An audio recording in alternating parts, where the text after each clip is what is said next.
কারুশিল্প তুলে ধরা হচ্ছে অযোধ্যা যাওয়ার রাস্তায়। সোমরাজ, তোমার কাছে যাব। সোমরাজ, আরো একটা বিষয়, যে রাস্তা দিয়ে তুমি হেঁটে যাচ্ছ সেই রাস্তায় প্রচুর গাঁদা ফুলের গেট চোখে পড়ছে। এই কি সেই গাঁদা ফুল যার প্রতিবেদন তুমি তুলে ধরেছিলে বাংলা থেকে গেছে?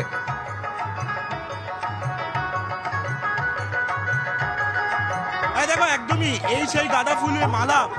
কলকাতা থেকে কুইন্টাল কুইন্টাল গাঁদা ফুলের মালা আনা হয়েছিল এবং সেই গাঁদা ফুলগুলিকে তুমি দেখতে পাচ্ছ যে রাস্তার 50 মিটার 60 মিটার অন্তর অন্তর দূরত্বেই এইভাবে গাঁদা ফুলের তোরণ দিয়ে, গাঁদা ফুল দিয়ে যে তোরণগুলি লাগানো হয়েছে সেখানে গাঁদা ফুলের মালা ব্যবহার করা হয়েছে। সেখানে লেখা হয়েছে জয় শ্রীরাম।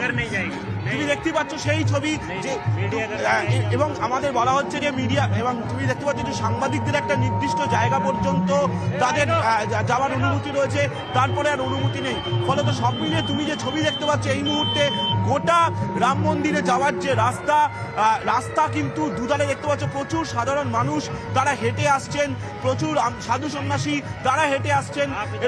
এবং তুমি দেখতে পাচ্ছ যে রাম মন্দির পর্যন্ত যারা পৌঁছে গিয়েছিলেন তাদেরকে সরিয়ে দেওয়া হচ্ছে, তাদেরকে বলা হচ্ছে যে তারা ওই দিক যেতে পারবেন না, কারণ ইতিমধ্যেই যে নিরাপত্তার যে কড়াকড়ি, সেই নিরাপত্তার কড়াকড়ি শুরু হয়ে গেছে গোটা রাম মন্দির চত্বর জুড়ে।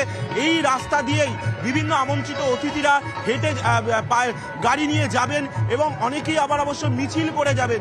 এমনটাও ঠিক হয়েছে, অনেকেই যারা আসবেন আমন্ত্রিত অতিথি তারাই লতা মঙ্গেশকর চক থেকে রাম মন্দির পর্যন্ত প্রায় 4 কিলোমিটার। যারা ভক্তরা আসছেন, যারা ভিভিআইপি বা ভিআইপি নন, তাদের জন্য তুমি আগেও বলছিলে বেশ কিছু জায়গা করা হয়েছে, যে জায়গাগুলো মূলত ওই ব্যারিকেডের পেছনের অংশে তারা ওখানে দাঁড়াতে পারবেন। সেইগুলো কি এই রাস্তার পাশেই?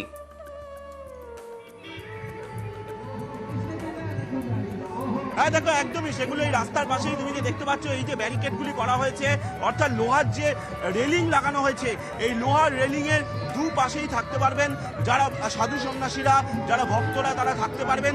আর তুমি সেই দেখতে পাচ্ছ যে বহু সাধারণ মানুষ তারা হেঁটে আসছেন,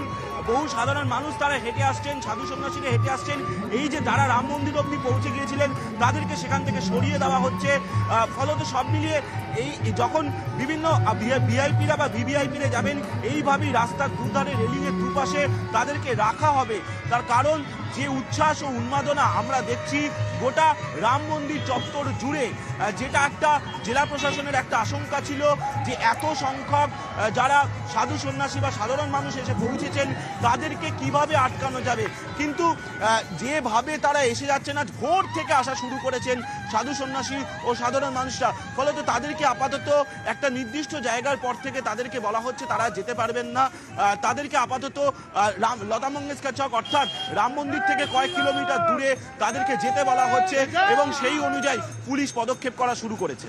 একেবারেই সেই ছবি।